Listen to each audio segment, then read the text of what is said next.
Am I the a-hole for not inviting my dad and stepmom to my wedding?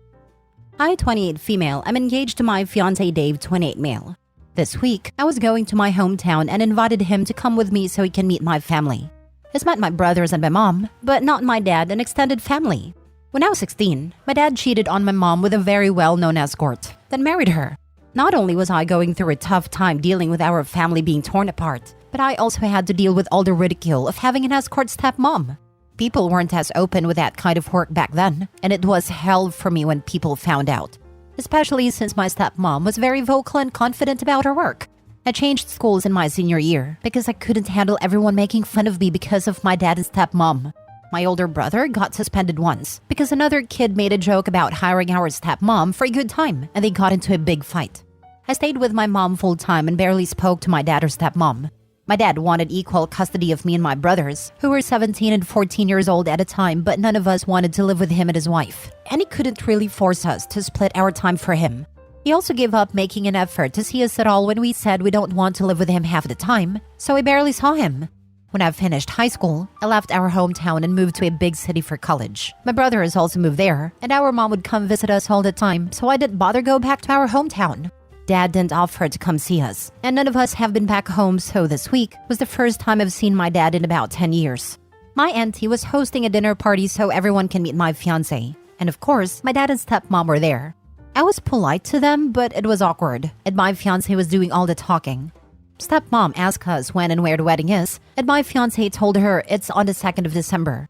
She said, "Wow, and you still haven't sent our invites?"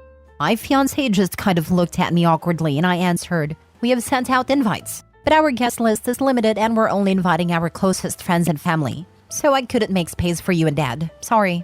She just smiled and said she understood we aren't inviting anyone we aren't super close to. We'll be having 30 guests in total.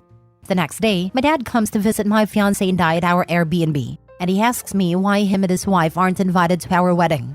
He said I'm his only daughter, and he'll feel like a failure if he can't even walk me down the aisle. I said, it makes me sad that my dad won't walk me down the aisle either, but I'm not going to make a fuss about that tradition when we have barely spoken since I was 16. We don't have a father-daughter relationship, and I'm not going to pretend like we do just for my wedding. He started crying and asked how long I plan to punish him for what happened between him and my mom. He said he feels like he lost his children 12 years ago when he divorced my mom, and now I'm putting the final nail in the coffin. I told him I don't hold resentment over his divorce with mom and everything he did, but the fact of the matter is that we aren't close anymore. And I'm not interested in faking it. Am I the a-hole? Now for the top comments. Not the a-hole. Your dad is feeling like a failure because he is a failure of a dad. The audacity of people. I can't believe he broke up your family like that, hooking up with an escort, and expect you to have him walk you down the aisle like some kind of upstanding father. Ridiculous. 100%. Even if you overlook the cheating, breaking the family apart, and all the bullying endured, he stopped trying to make amends. It was on him to come to his children, but it probably just became easier on his pride to give up. OP, not the a-hole. I hope your mom is doing well. Your siblings too. You're going to have an amazing wedding. Call me traditional, but I've never understood why people who don't value wedding vows should be invited to weddings in the first place. Not the a-hole. Honestly, even the stepmom had a lot more grace about it. Not the a-hole. And at this point, the only a-hole is the dad. Even his mistress has more class than him. And that's the thing. At the very least, in the presence of everyone, she held it together. It's completely acceptable to be upset about things in your own private time, as another to make a scene in front of people. Sound like stepmom has accepted this. You handled it perfectly, honestly. There is a vast spectrum between resentment and healthy relationship. And your dad doesn't get to guilt you into a relationship that doesn't exist. Don't let the consequences that is now fully realizing wait on you at all. Not the a-hole. OP, it is important to have the wedding both you and your fiancé want. You haven't asked Dad for any money for the wedding and didn't even invite him, so he has no say. As for his hurt feelings, it seems he has had illusions of walking you down the aisle and has only now realized that this is not gonna happen. It is a hard truth, but a choice made a long time ago. I hope you have a wonderful wedding and a very happy marriage. I wish you all the very best, OP. Congratulations. Next story. Am I the a-hole for refusing to attend my sister's wedding after she didn't come to my graduation? So a bit of background. My sister and I have always had a competitive relationship. 2 years ago, when I graduated from a master's program, she didn't attend because she was on retreat with her then fiancé. It was a big deal for me because I was the first in our family to get a graduate degree, and I really wanted her to be there. I felt hurt, and we had a big argument about it where she said my graduation was just another ceremony and that I was being overly sensitive. Fast forward to now, she's getting married. The problem is, she chose a destination wedding on this very exclusive island, and the cost of attendance is way beyond what I can comfortably afford. I'm talking about several $1,000s for the weekend. When I told her I might not be able to come, she freaked out and said I was trying to sabotage her special day. I'm also a bit tight on money because I've been saving up to buy a house.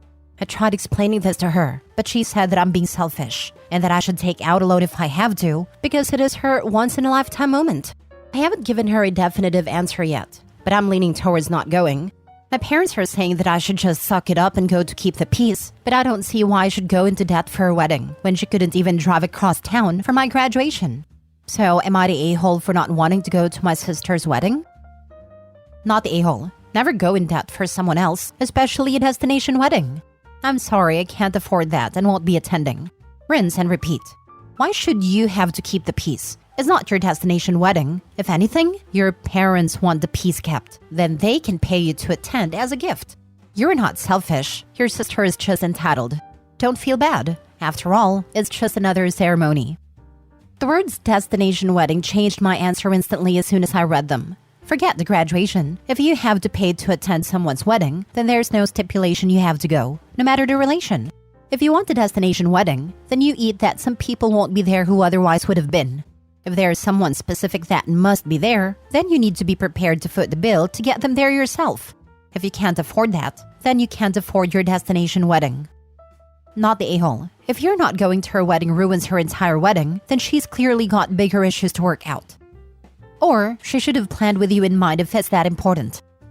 Not just OP, I'd wager there's a few family members that would have difficulty affording to go, especially these days. Not the a-hole. Never keep the peace. It is a phrase used when you are right, but those who use it are unwilling to call out the real a-hole, your sister. Don't put yourself in debt or use savings for a vanity wedding. Because that's all it is, her ego-stroking destination wedding. If she needs you there, let her pay for you. But seriously, don't go. Your reasons are 100% valid. I hate this phrase with every fiber of my being. It's used to bully people into tolerating crappy behavior, and it serves only to encourage a-holes to keep being a-holes. I refuse to keep the peace with someone who treats me badly. I will call them on it, or simply cut contact. The others I hate, be the bigger person and but family. Next story. Am I the a-hole for showing my mom the letter my sister wrote to me before she died? I, 16 male, lost my sister Birdie last year. Birdie was 20 when she died. She had been diagnosed with cancer a year before her death. She knew she was dying, so she made a will for the very few things she had. It was mostly sentimental childhood stuff she had. Old stuffies, and she had a necklace that our dad bought her. Stuff like that. It wasn't a lot, but she left it all to me. She also wrote a letter to me before she died. But anyway, I was the only person who got anything from Birdie. She left our paternal grandparents in charge of everything until I'm 18, or until I'm out of my mom's house. The problem with this is mom has other kids. Birdie and I lost our dad when we were both kids. Mom remarried. Neither of us really cared much for my mom's husband, and when mom had more kids, we didn't feel the same about them as we did each other. Birdie was more vocal when I didn't say anything. Mostly I didn't want to fight with mom over it, and I didn't want to hurt anybody's feelings. But Birdie and mom never really got along, and it was only worse after dad died and then mom remarried. The fact Birdie left nothing for our half-siblings and never even wrote them a goodbye letter bothers mom, and it really upset them because they wanted to know why she wrote to me and left me her stuff, but not them. They wanted to read my letter, but I said no. It became a fight with mom then, and she wanted to know why Birdie left the rest of the family nothing, and why even when she knew she was dying, she couldn't find a way to embrace the other kids enough to give them something. A small goodbye. I showed mom the letter because Birdie wrote a lot about her feelings and mentioned things she and I talked about when mom wasn't around. I knew the letter would be a lot. Birdie said clearly that she never loved or cared about the other kids at all and wanted me to know that she didn't want them to have anything. But if I felt differently, if I ended up loving them one day and wanted to give them something of hers, that she wouldn't be mad. Mom read the whole thing twice, if not 3 times, and then she asked me why I had shown her the letter and what did I want to do with her. She was so mad she was shaking, and she told me I was never to show my half-siblings, and I pointed out that I had said no to them reading it already. Nothing else was said that day, but then mom told me I was cruel for rubbing my sister's words in her face, and she wanted me to know she might never be able to forgive me for it. She told me forgiveness would be off the table if I ever breathed a word of it to her other kids. Am I the a-hole? Now for the comments. Not the a-hole. She asked and didn't like the answer. That answer was not yours. It was Birdie's and in her own words. I'm sure it stung like hell, but she asked. It is not right or fair for her to be mad at you for giving her what she wanted. Birdie has the right to do with her stuff what she wanted. It would be best not to ever show the letter to the others unless they push you into it. My guess would be that they're going to at some point. Be jealous if there is any real money waiting for you and not them. If you don't have to hurt them, then don't if possible. Hide that letter very well and take a picture of it and email it to yourself for safekeeping. Good luck. No real money. It was just sentimental stuff that she kept. But what little money she did have, I also get. I would definitely get copies and put the original letter somewhere safe until you can move into your own places in a few years. Yes, I have a feeling she might try to destroy the letter. Last story. Am I the a-hole for putting pressure on my sister after she found out her husband got another woman pregnant? My sister has been married for 10 years, and she has 3 children with her husband. She found out 2 weeks ago that her husband cheated on her at least a dozen times and got the other woman pregnant.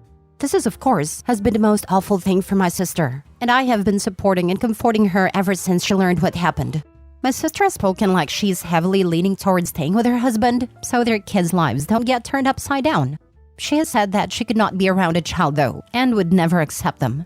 I understand her feelings are all over the place and that she's still raw with all of this. But when she talked about staying and mentioned her feelings for the child, I felt like I needed to step in, and this is where I might be the a-hole. So there is some background as to why I feel so strongly. Our dad was the result of an affair. He was not American, and his country of birth did not give divorce as an option. So his father's wife stayed, and he ended up with custody of Dad. Dad was made to suffer for his birth, and it was something that really weighed on Dad for the rest of his life. He said he was born hated, and he knew he would die hated if his half-siblings were still alive in his country of birth. His childhood was miserable, and there were times he wondered how he survived his childhood. It was rough, and he moved to America young to start anew and have a better life. We were told about this a few times, and I always think of Dad and the pain he carried because of his childhood. So I truly feel divorce is better, and especially when it's so easily available here versus what Dad went through and what his father's wife went through with no options to leave. This is why I told my sister she shouldn't stay just to keep her kids' lives from turning upside down. I pointed out that it was not healthy for anyone, told her to think of Dad. She told me I shouldn't be putting pressure on her right now. That she knows what Dad went through, but this is her kids' lives. It's her life. She told me I wasn't helping anymore and that's what she needed. Help via me listening to her and shutting up about leaving. Then she told me I freaking sucked right now, and I should be more worried about her than anyone. Am I the a-hole?